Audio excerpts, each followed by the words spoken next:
नमस्कार, आप देख रहे हैं भारत 24। मैं हूं आपके साथ करुण कुमार और बुलेटिन की शुरुआत करते हैं दिल्ली की बड़ी खबर के साथ।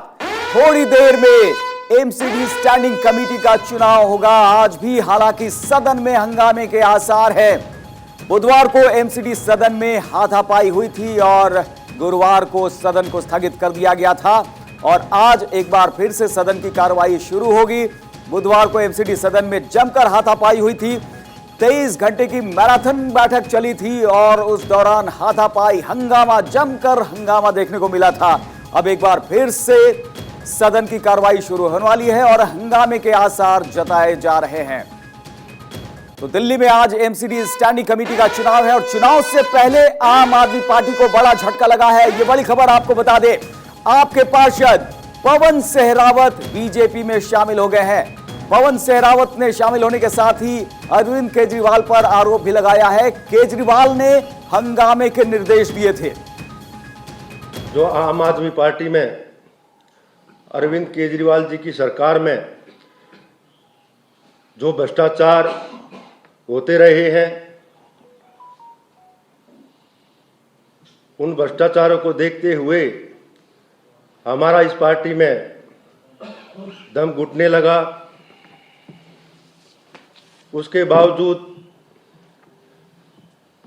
चुनाव होने के बाद हमारे से पूरा दबाव बना रहा कि आप पूरा,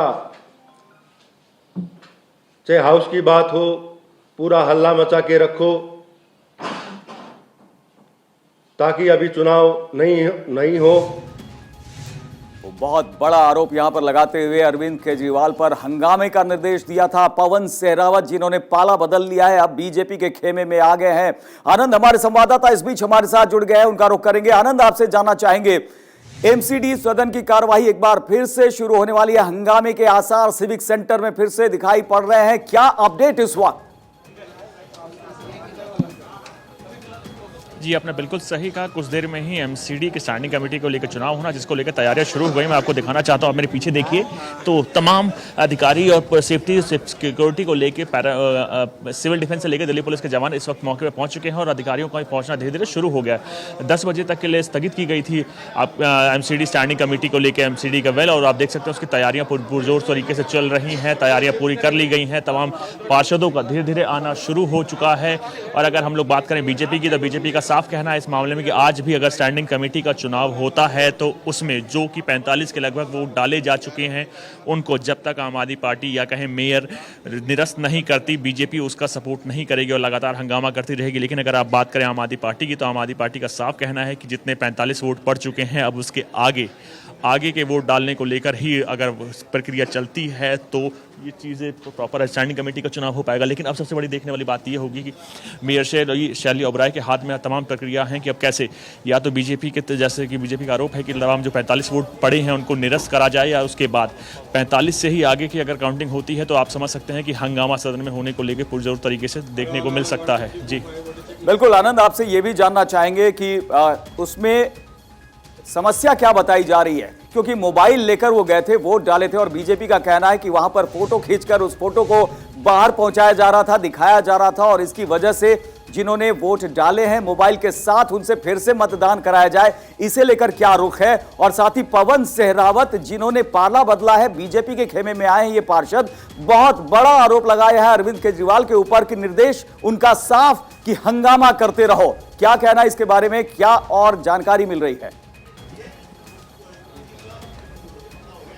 जी बिल्कुल, अगर बात करें बीजेपी का, तो बीजेपी का साफ कहना है कि जिस स्टैंडिंग कमेटी में अब तक 45 मतों का उपयोग हो चुका है, वो पूरी तरह से फ़ोन से और इलेक्ट्रॉनिक पेन से उसका फोटो खींच के पार्टी के अधिकारियों को भेजा गया था, जिसमें से उन अधिकारियों ने देखा है कि किस पार्षद ने किसको वोट दिया है, तो जिसको लेकर लगातार बीजेपी का कहना है कि उन तमाम वोटों को कैंसिल किया जाए। लेकिन अगर बात करें आम आदमी पार्टी की, तो आम आदमी पार्टी ने साफ बोला है कि वो किसी को, उन्होंने उनके पार्षदों ने किसी को फोटो नहीं भेजी। तो आप खुद समझ सकते हैं, दोनों पार्टियां आमने सामने हैं। और इस मुद्दे पर जब शैली ओबराय से बात की गई, जो दिल्ली की एमसीडी की मेयर हैं, चुनाव रोकने की कोशिश सिर्फ इसीलिए है क्योंकि उन्हें पता है वो स्टैंडिंग कमेटी का भी चुनाव हार रहे हैं।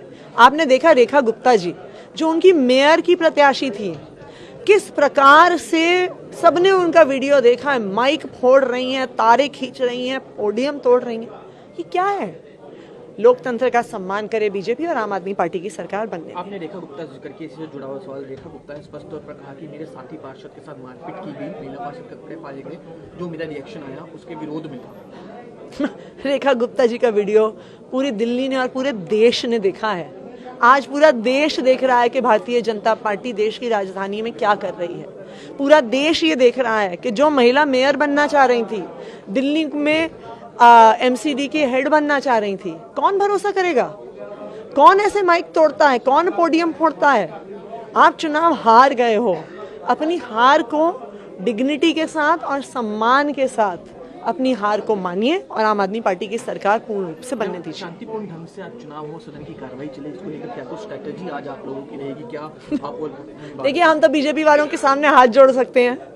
वही हंगामा करते हैं, वही तोड़फोड़ करते हैं, वो माइक तोड़ते हैं, वो चीजें फेंकते हैं, बैलेट बॉक्स को चुरा लिया, बैलेट बॉक्स के अंदर कोल्ड ड्रिंक डाल दी, बैलेट पेपर फाड़ दिया।